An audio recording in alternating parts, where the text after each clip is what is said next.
अस्सलाम वालेकुम स्टूडेंट्स आज हमने लेक्चर टॉपिक स्टार्ट करना है टर्मिनल वेलोसिटी का। इससे पहले कि हम टॉपिक स्टार्ट करें, हम ये देख लेते हैं कि कल जो हमने पढ़ा था उसमें हमने चैप्टर 6 स्टार्ट किया था। कुछ टर्म्स थी जिसको हमने डिस्कस किया था, जिसमें विस्कोसिटी का कॉन्सेप्ट था। उसके बाद ड्रैग फोर्स को हमने देखा था और एट द एंड हमने स्टोक्स लॉ को जो है वो अंडरस्टैंड किया था। तो आज हमारा टॉपिक है टर्मिनल वेलोसिटी के बारे में। तो देखते हैं कि टर्मिनल वेलोसिटी क्या है। पहले मैं इसको डिफाइन कर लेता हूँ, फिर उसके बाद थोड़ा सी इसकी जो है वो एक्सप्लेनेशन आ जाएगी। तो डिफाइन इसकी ये है, the maximum and constant velocity of an object falling vertically downward is called terminal velocity. किसी ऑब्जेक्ट की वो वेलोसिटी जो मैक्सिमम और कांस्टेंट होगी, कब? जब वो बॉडी या वो ऑब्जेक्ट वर्टिकली डाउनवर्ड फॉल कर रहा होगा, तो उस वक्त उसकी जो वेलोसिटी होगी वो टर्मिनल वेलोसिटी होगी। देखिए इसकी रियल लाइफ में एग्जांपल आप यूं ले लें कि जब ड्यूरिंग रेन, जब बारिश हो रही होती है, तो उसमें जो वाटर के ड्रॉपलेट हैं जैसे ही बादल से निकलते हैं तो उनकी वेलोसिटी जो है वो एक यानी कि कुछ टाइम के लिए इंक्रीज होती है।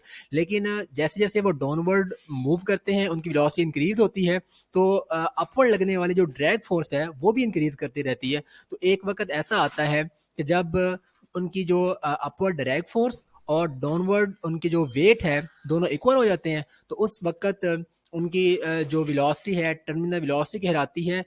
इसका मतलब ये है कि तब वो वेलोसिटी कांस्टेंट हो चुकी है और अब मजीद इंक्रीज नहीं करेगी। तो आपने नोट किया होगा, जो वाटर ड्रॉपलेट बारिश के जो कतरे नीचे आ रहे होते हैं उन सब की वेलोसिटी सेम होती है। ऐसा नहीं होता कि एक ड्रॉपलेट की वेलोसिटी कम है दूसरे की ज्यादा है, नहीं, बिल्कुल ऐसा नहीं है। इसका मतलब यही है कि वो वेलोसिटी बेसिकली उन्होंने टर्मिनल वेलोसिटी अटेन की हुई है और उसी के साथ वो नीचे मूव कर रहे होते हैं। तो ये इसका रियल लाइफ से एग्जांपल थी। अब इसको एक्सप्लेन करते हैं कि जो रिलेशन हमें ड्राइव करना है टर्मिनल वेलोसिटी का वो कैसे ड्राइव होगा। देखिए मैंने कंसिडर किया है एक फोक ड्रॉपलेट जो वर्टिकली डाउनवर्ड फॉल कर रहा है और उसकी ये मैंने फिगर यहाँ पे ड्रॉ की है। आप देखें ये जो ड्रॉपलेट है जैसे जैसे मूव करेगा नीचे की तरफ, तो डेफिनेटली इसकी वेलोसिटी कुछ टाइम के लिए इंक्रीज करेगी, क्योंकि इसका वेट जो है वो डाउनवर्ड एक्ट कर रहा है, ग्रेविटेशनल फोर्स इसको नीचे लेके आएगी। लेकिन आपने कल ये देखा था कि इसके ऊपर जो जैसे जैसे इसकी वेलोसिटी इंक्रीज करेगी, ड्रैग फोर्स अपवर्ड जो लग रही है वो भी इंक्रीज करती जाएगी।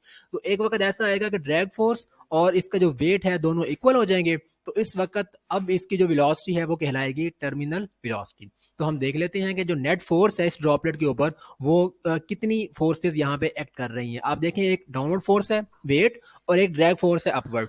तो दोनों को यहाँ से नेट फोर्स इक्वल आ जाएगी weight of the object minus drag force. तो माइनस मैंने इसलिए किया है क्योंकि जो यहाँ पे वेक्टर क्वांटिटीज हैं और दोनों की जो डायरेक्शन है वो अपोजिट है, तो नेगेटिव साइन इसलिए यहाँ पे आ जाएगा।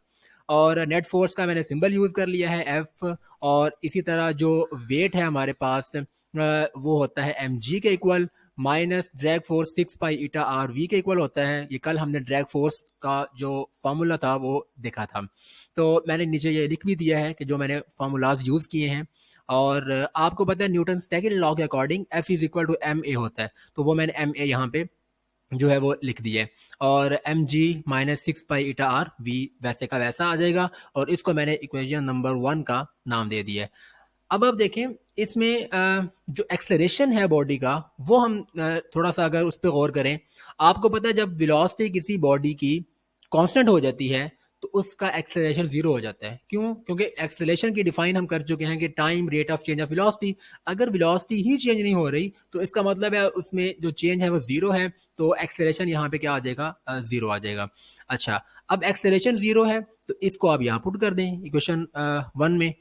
ए की जगह जीरो तो पूरी लेफ्ट हैंड साइड जीरो हो जाएगी, बाकी आपने वैसे ही लिख देना है। और साथ वी के साथ एक टी लिख दिया है मैंने सबस्क्रिप्ट में। इस टी का मतलब है टर्मिनल वेलोसिटी, क्योंकि अब ये जब एक्सेलरेशन जीरो हो जाएगा बॉडी का, यानी कि वो एक्सेलरेट नहीं करेगी, तब उसकी वेलोसिटी टर्मिनल वेलोसिटी कहलाएगी। और इसको मैंने वी टी से रिप्रेजेंट कर दिया है।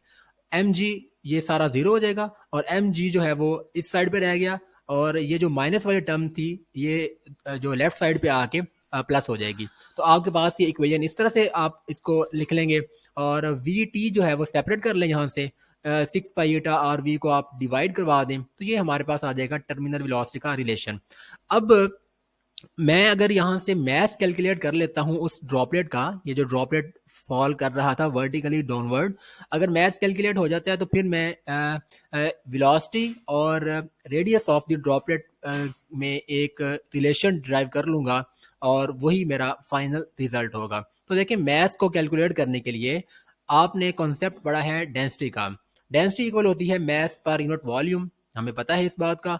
तो मैं डेंसिटी का सिंबल रॉ यूज कर लिया, मैस एम और वी यहाँ पे वॉल्यूम है, और मैस इक्वल आ जाएगा रॉ वी के।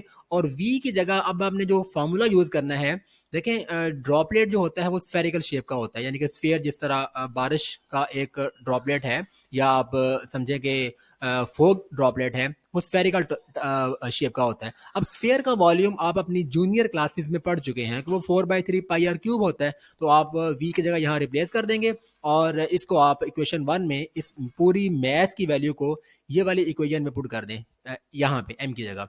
तो ये आपके पास वैल्यू फिर इस तरह से बन जाएगी 4/3 pi r cube rho G over 6 pi eta r V. अब आप क्या करें, इसको थोड़ा सिंप्लीफाई कर लेते हैं। कुछ चीज़ें कैंसिल होती हैं, वो कैंसिल कर दें, पाई को पाई से कैंसिल कर दें, आर को आर क्यूब है तो एक कैंसिल हो जाएगा, स्केयर यहाँ पे बच जाएगा, और ये 3 डेफिनेटली यहाँ पे नीचे आ जाएगा डिनोमिनेटर में।